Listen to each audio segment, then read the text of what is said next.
Well, hello everybody. This is Reagan, your RV traveler's voice, and coming to you from our driveway. And it's early April here in Southeast Texas, and I know for many folks, particularly across the South, that camping season is in full swing. And I'll say we've been camping a bit locally here, and we're getting ready though for a few months on the road. So there are a few things I'm going to do with Fred and Ethel, a few little maintenance items, a few little upgrades, and a few little repairs to get everything ready for us. So stay tuned and we'll kind of walk you through those.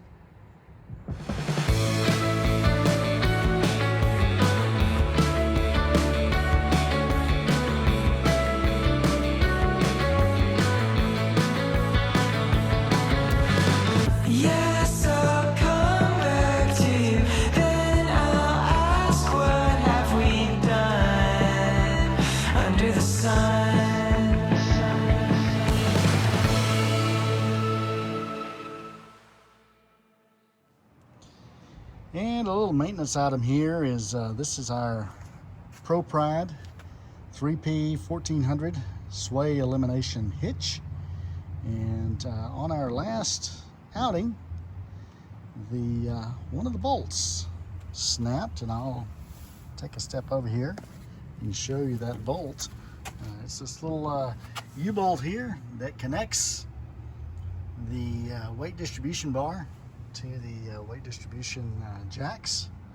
So that's snapped, and we made our way to some nearby hardware stores, including Home Depot, Lowe's, True Value, etc. And we just didn't find the right U-bolt, but we did find a temporary solution. And while it doesn't look too pretty, it actually works. And those are heavy-duty eye bolts that we made it work for just a little outlay of cash, and then made it on home. But Pro Pride has fixed us up with some replacement U-bolts. Now I'm going to replace both of them, one on each side, as well as you can see our arms. These flat, shiny silver metal arms are getting a bit worn after about 50,000-60,000 miles of lots of use here. So I got some new ones of those, and we'll replace those as part of a little maintenance item for this hitch.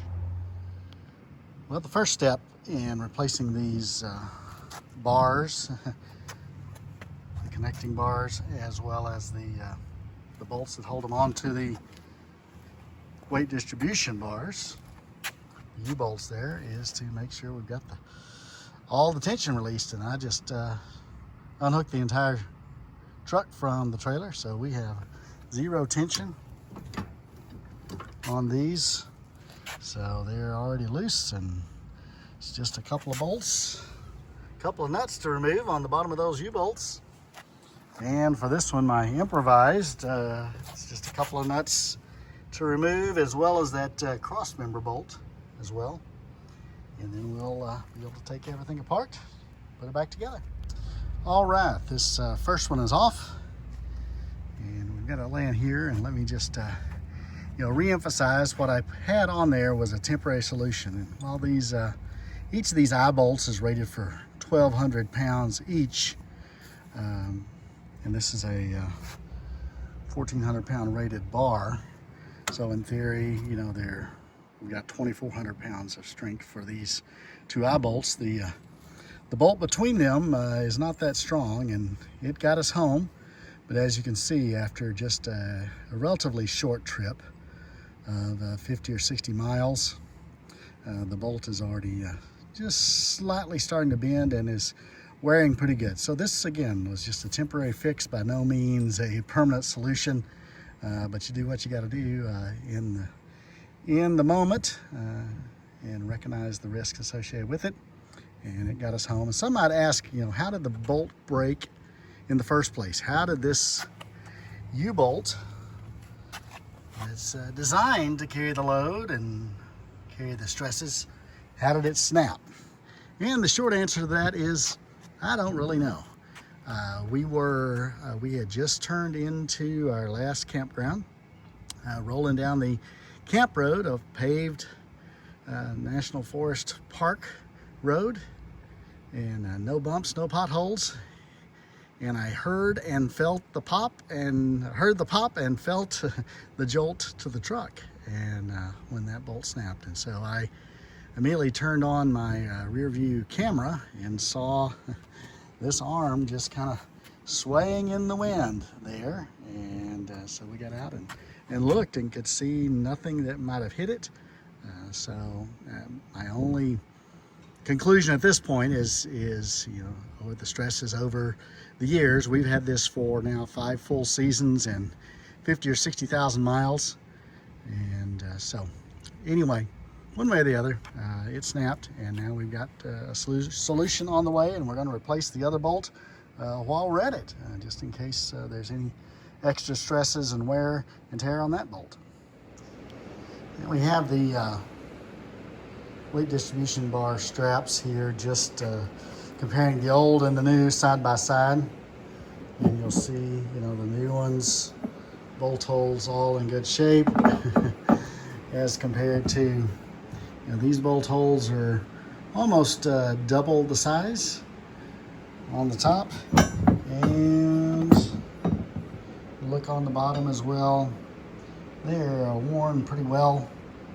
You know, I don't think they were in danger of failing anytime in the near term, but while I got it apart, decided to go ahead and replace these and get the new straps on. I did look at this other U-bolt, the old U-bolt, and it has worn a bit, but it's I didn't see any stress cracks in it, and appeared to be in decent shape for the mileage that we've got on it. And we're done. The U-bolts are in place. The lock nuts tightened to spec, and the bars all in place. Now, some of you who are familiar with the Pro Pride hitch might be saying, well, hey, there's a new style of the weight distribution jack, and why don't you stick with the old style? Well, I'm kind of the, if it ain't broke, don't fix it. Well, my version 1 jacks, as you see here, are all working well. Had no issues at all with them. Just keep them lubricated up, treat them right.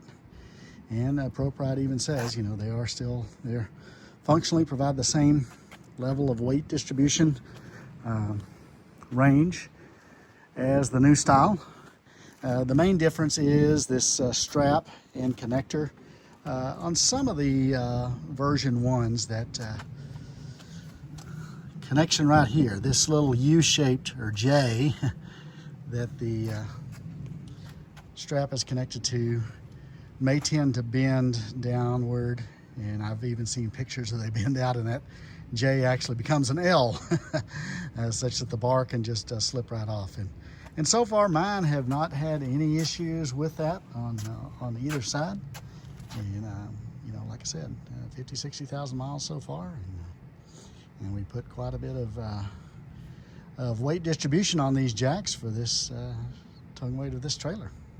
So we're done with the upgrade, or the maintenance and repair here to the Pro Pride 3P. And the next item we're going to address is just a little upgrade. We've seen and heard a lot about this upgrade we're going to do to the feet of our stabilizer jacks. They have a square metal foot about 6 inches across at the base of those, and we typically set out some of those, I call them the square stackable Lego stacks, for those feet of that stabilizer jack to sit on. And so we're going to try something new here after 5 seasons. We have broke down and decided to purchase us some snap pads.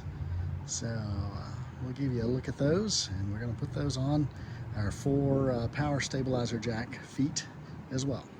And like many of you, you probably have seen these advertised over the years, and a number of the folks that we keep up with on YouTube and Facebook have used these and swear by them. So we've took us 5 years and 5 seasons, and heading into the 6th season, we finally gave in, and we're going to give them a try this season and see how they work. Can they completely eliminate the need for us to carry around our little stackable stackable, yellow stackable blocks, or are these kind of a supplement that will help with that? So we're gonna see if we can get them installed. I will say that the ones for our stabilizer jacks come in two different sizes. There's the square 6 and the square 5. The square 6 is for a little bit larger foot on the stabilizers. They're the same stabilizer brand, manufacturer, model, etc. Comes with two different sizes of metal feet. So you need to measure those, and a snap pad will help you out with that. Measure those and then tell you which ones you need to fit. So we've got the snap pad 6, square 6, and we're going to see how they go on. Here they are, fresh out of the box, our 4 snap pad extra square 6. Came in a 4-pack. You can order them individually, but this 4-pack works for us, as all of our feet on the stabilizer were the same size. Come with some quick installation. Basically, set the pad underneath your jack foot. Put a little bead of dish soap around the edges, around the lips here. It says be sure don't use any silicone product because that'll degrade the rubber. So we've got some dish soap we're going to put around those edges, and we'll see if they snap on. All right, we got the first 2 lubed up here, and we're going to do them 2 at a time. Okay, we got the snap pads placed on the concrete. We got the jacks extended a little ways, and we're going to extend them on down.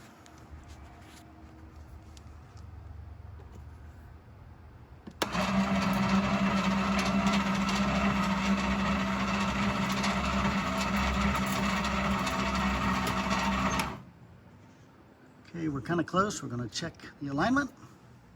All right, with the alignment set, we're going to give it one more try.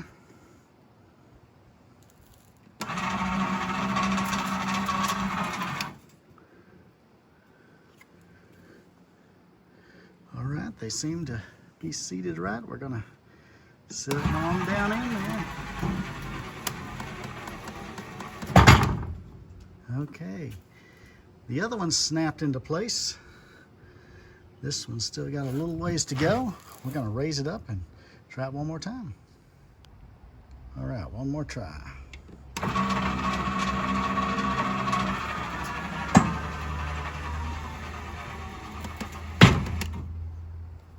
There we go. Snapped into place. Now let's see how they retract and how they fold up.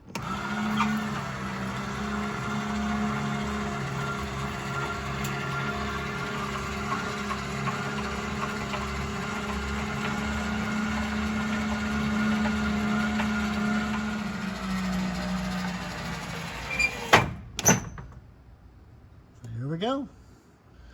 All in place. Now we're on to the front. See if we can get these done in a snap. And the first ones are done on the first try, just as snap pad folks said they'd work.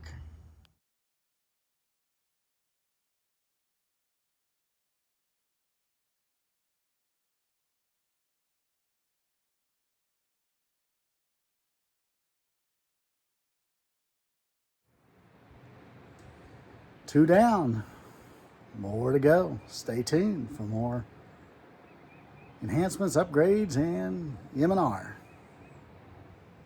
And our next area of maintenance we're going to tackle is we're looking here at the top side of our slide out, and you'll see that what I call it the D, as in David, seal along the top side. It gets pretty flattened while it's in storage.